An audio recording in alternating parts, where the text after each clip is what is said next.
Hello everyone, it's Rick here. Hope you guys are having a good day. This is going to be the first video of the 85 Camaro Z 28 build.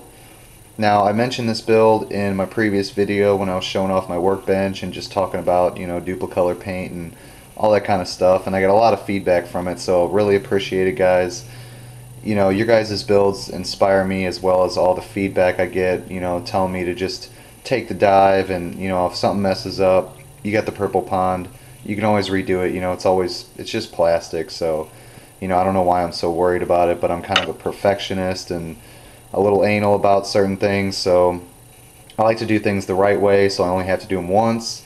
But like I said, it's not like I'm building an actual car to where if I mess it up I'm going to spend all kinds of time and money to redo it. I just dump it in the purple pond and redo it down the road. But so far everything's worked out really nice. There's a YouTuber that mentioned that this kit actually used to be a snap-tight kit. I can't remember exactly who it was. I want to say it was Toasted Head 420, but if I'm wrong, I do apologize. And I was also talking to RS Demo Models 3, and he actually has one of these cars in real life, as well as he built the car and did it just like the box art here in red. Came out really nice, and I was talking to him, and my plans are to paint this car in silver.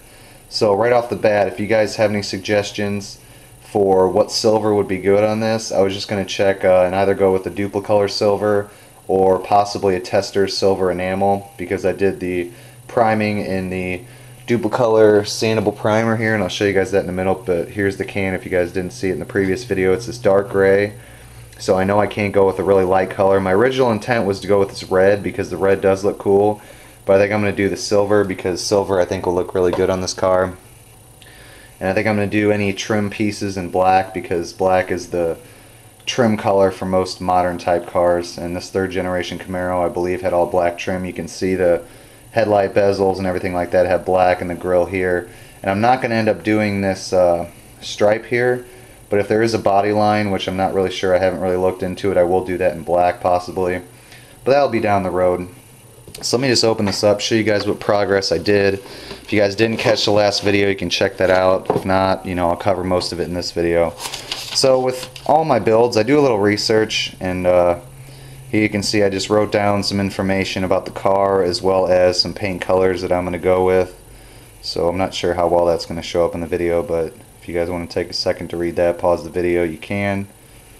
But so there's that. Instructions, as typical with the Revell Monogram stuff there.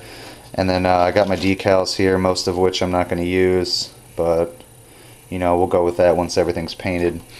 So what I did do is, and there was a person who made a tip, I really wish I could remember, they did it for semi tires, but it works excellent for any kind of tires. You take yourself, and I just ended up breaking mine, some nail clippers, toenail clippers, fingernail clippers, whatever. And instead of using the knife and you have that squared off edge, if you use the clippers, they're actually curved.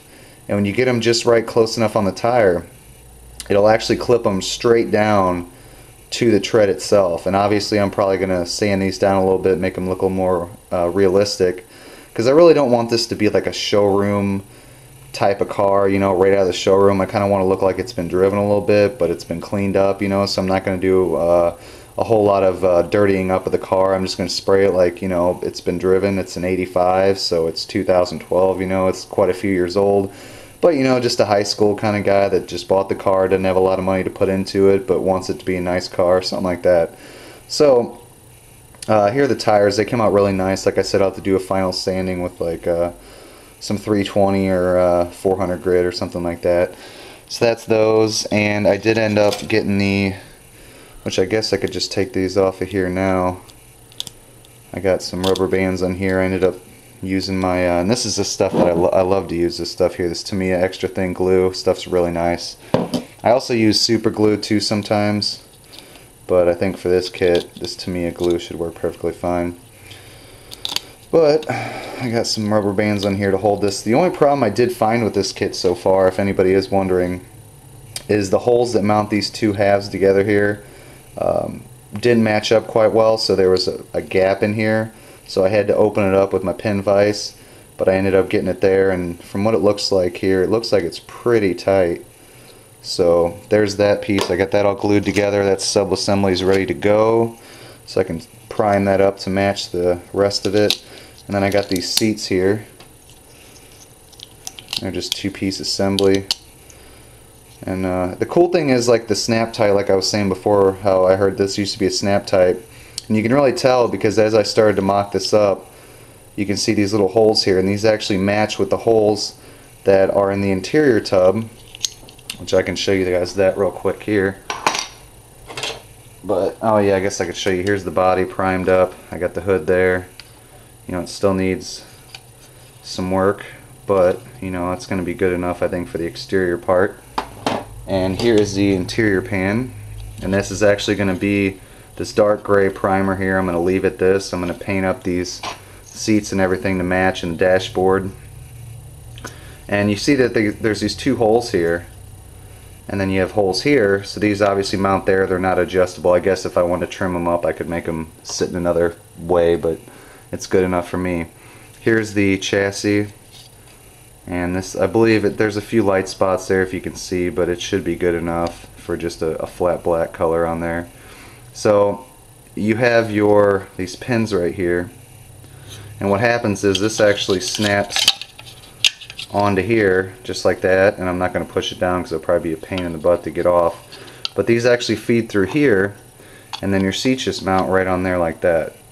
So that's kind of cool. I kind of like that. So there's really no way you can screw it up. It all just mounts together. There's no fitment issues I should have to worry about. I mean, obviously I'm going to mock it all up just to make sure everything's going to line up. So that's that. And I mean, it's basically just going to be a factory box stock type, box stock type of build. Here is the underhood area. Probably do a little detail paint. This will be all flat black, and then I might do some gloss black and maybe a little silver here.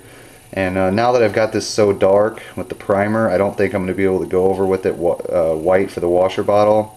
Honestly, I'm really not too worried about it because I think a lot of later model washer bottles in some of these cars are actually a gloss black or semi-gloss black.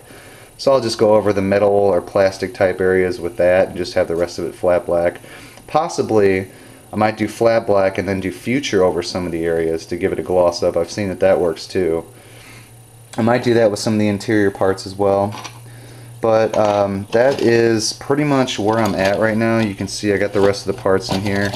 I need to get this dashboard off of here and get that ready. I need to get some alligator clips too. I know Dave Parker, he had said that the alligator clips really come in handy. So I'm going to get me some of those, and I'll take all these pieces up, get them all trimmed up, and then I will prime all those, get them all painted up. And here's the top side of the engine. I'm going to have to open up the holes as well because it's pretty tight, because there's little pins in here that actually line up with the top of the engine. So wherever that is, right here. So there's you go, you get some holes in there. And then this just goes, I can't get it in there now. That just goes in there like that, and then it goes down, so I'll have to open those up a bit. But overall, I mean, it looks like a really cool build, and this engine's all going to get painted in the Chevy orange. And then I'll, you know, add a few details like the black hose and everything like that. But you're not going to really see anything under here. So this is all just going to be orange. I'm not going to worry about painting the manifold silver or anything like that. So that's about where I'm at with that. These wheels here, I was thinking about leaving them chrome, but I think I'm going to strip them down and paint them aluminum possibly, or maybe even semi-gloss or gloss black. That would be cool as well. And you know, it's pretty much just going to be your generic box stock type of you know, 85 Camaro. So that is the first update, guys. The camera's about to run out of battery, so I'm going to leave it with that. Let me know what you guys think. If you have any suggestions on what silver would be good over this duplicolor, and I think Dave Parker said this was a lacquer primer. Sorry, correct me if I'm wrong, but I think he said it was a lacquer type primer. So let me know what you guys think would be a good silver. If you have any other suggestions for paint or anything like that, feel free to let me know. Thanks a lot for watching, guys. Have a happy holiday. You guys all take it easy. Lots more videos to come.